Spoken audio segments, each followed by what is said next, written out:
Hi friends, എല്ലാവർക്കും എൻ്റെ YouTube ചാനലിലേക്ക് സ്വാഗതം. അപ്പോൾ നമ്മളിന്ന് ചെയ്യാൻ പോകുന്നത്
വെച്ചിട്ട് സൈഡ് ഇങ്ങനെ പൊക്കി കഴിഞ്ഞാൽ ഉള്ളിൽ ഡിസ്പ്ലേ കാണാൻ പറ്റും.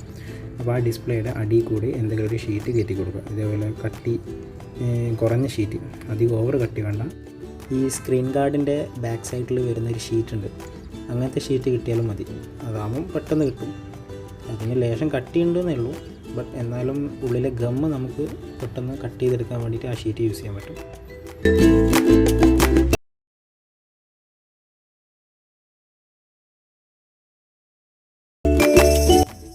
ഡിസ്പ്ലേ ഫ്രെയിമിൽ നിന്ന് എടുക്കുന്ന സമയത്ത് നല്ലോണം സൂക്ഷിച്ചിട്ടില്ലെങ്കിൽ ഡിസ്പ്ലേ പൊട്ടും. അതുകൊണ്ട് അത്യാവശ്യം ഹീറ്റ് ആയതിന് ശേഷം മാത്രം നൈഫോ കട്ടിയുള്ള എന്തെങ്കിലും വെച്ച് സൈഡിൽ നിന്ന് പൊക്കിയെടുക്കുക. ഇല്ലെങ്കിൽ ഡിസ്പ്ലേ പൊങ്ങില്ല, അതങ്ങനെ തന്നെ അവിടെ നിൽക്കും. അപ്പോൾ ബലം പ്രയോഗിച്ച് പൊക്കുന്ന സമയത്ത് ഡിസ്പ്ലേ പൊട്ടും. അതുകൊണ്ട് മാക്സിമം നോക്കിയിട്ട് പൊക്കിയെടുക്കുക. ഏതെങ്കിലും ഈ ഷീറ്റിൻ്റെ കഷ്ണം എടുത്ത് പകുതി ഭാഗം എടുത്തിട്ട്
ഇനി ഇതിൻ്റെ മുകൾ ഭാഗത്തുള്ള ഗമ്മ് റിമൂവ് ചെയ്യുന്ന സമയത്ത് ശ്രദ്ധിക്കുക. അതായത് മുകൾ ഭാഗത്ത് ക്യാമറയുടെ ആ ഭാഗത്ത് നല്ലോണം കട്ടായിട്ടില്ല എന്നുണ്ടെങ്കിൽ ഗമ്മ് നമ്മുടെ ഉള്ളിൽ നിന്ന് വലിഞ്ഞു വരും. അപ്പോൾ രണ്ടാമത് നമ്മൾ ഒട്ടിച്ച ആ OC ഷീറ്റ് റിമൂവ് ചെയ്ത് വീണ്ടും ഒട്ടിക്കേണ്ടി വരും. അതുകൊണ്ട് ശ്രദ്ധിച്ചിട്ട് ബ്ലേഡ് കൊണ്ട് കട്ട് ചെയ്യുക. ബ്ലേഡ് ആണെങ്കിലും നൈഫാണെങ്കിലും എന്താണെങ്കിലും ശ്രദ്ധിച്ച് കട്ട് ചെയ്യുക. അതിന് ശേഷം നമ്മൾ ഫോണിലേക്ക് ഡിസ്പ്ലേ ഇറക്കി വെക്കുക.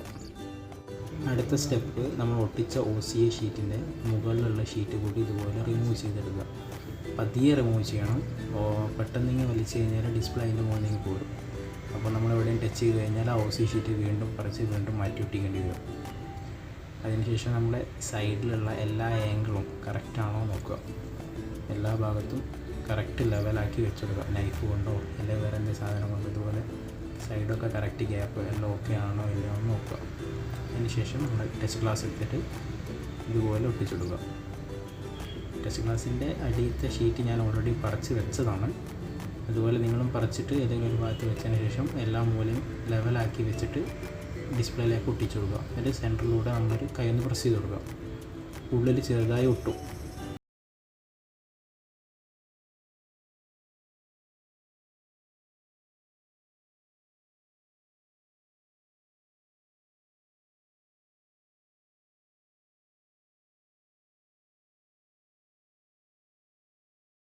നമ്മൾ ഡിസ്പ്ലേ അതിൻ്റെ ഉള്ളിലേക്ക് വെച്ചിട്ട് അതിൻ്റെ ടച്ചിൻ്റെയും ഡിസ്പ്ലേൻ്റെ കണക്ടർ അത് അടിഭാഗത്തേക്ക് താഴ്ത്തി വെക്കുക. ഇല്ലെങ്കിൽ പഞ്ച് ചെയ്യുന്ന സമയത്ത് ചിലപ്പോൾ കണക്ടർ പൊട്ടിപ്പോകും.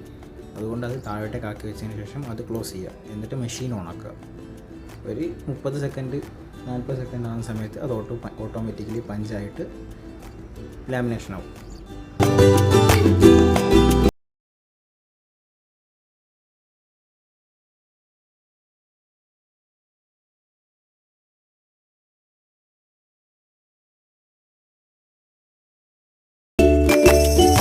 ലാമിനേഷൻ ആയി കഴിഞ്ഞിട്ടുണ്ട്. ഇനി അതിൽ നിന്ന് എടുത്തിട്ട് ബബിൾ റിമൂവർ മെഷീനിലേക്ക് വെച്ച് കൊടുക്കുക.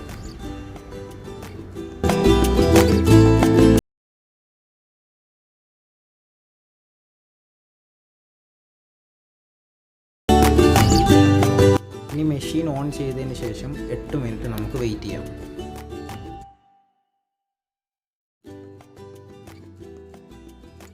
8 മിനിറ്റ് ആയിട്ടുണ്ട്. ഇനി ബബിൾ റിമൂവർ മെഷീൻ നമുക്ക് ഓഫ് ചെയ്യാം. അതിനുശേഷം ഡിസ്പ്ലേ അതിൽ നിന്ന് എടുക്കുക. എടുത്തതിന് ശേഷം ചെക്ക് ചെയ്ത് നോക്കുക. ബബിൾ എന്തെങ്കിലും ഉണ്ടോ എന്ന് ചെക്ക് ചെയ്ത് നോക്കുക.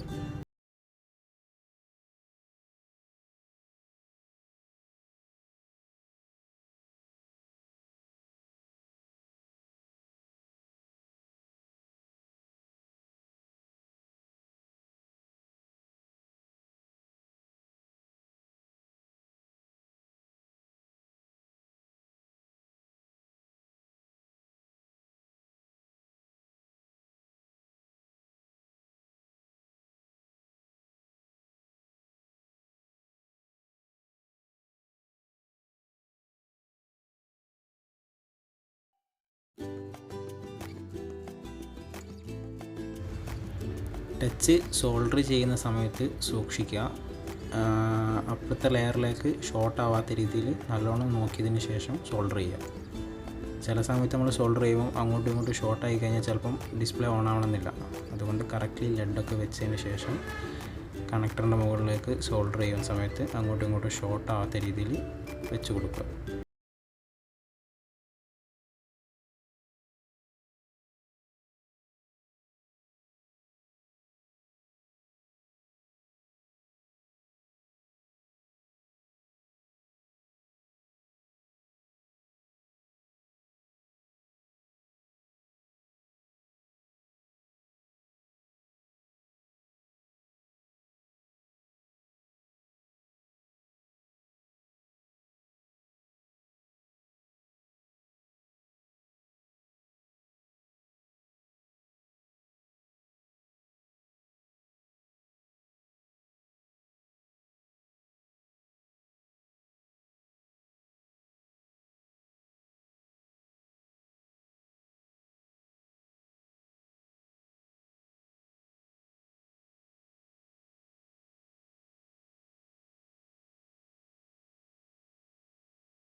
നമുക്ക് ഡയറക്റ്റ് ബോർഡ് വെച്ച് ഫുള്ള് പാക്ക് ചെയ്യാം. അതല്ലാന്നുണ്ടെങ്കിൽ ഇതുപോലെ ഫ്രെയിമിൻ്റെ മുകളിൽ ഡിസ്പ്ലേ മാത്രം പാക്ക് ചെയ്തിട്ട് ഒരു അരമണിക്കൂർ നമുക്ക് ഇതുപോലെ പാക്ക് ചെയ്ത് വെക്കുക. അരമണിക്കൂർ കഴിഞ്ഞതിന് ശേഷം നമ്മൾ ഇതുപോലെ എല്ലാം റിമൂവ് ചെയ്തിട്ട് എടുക്കുക.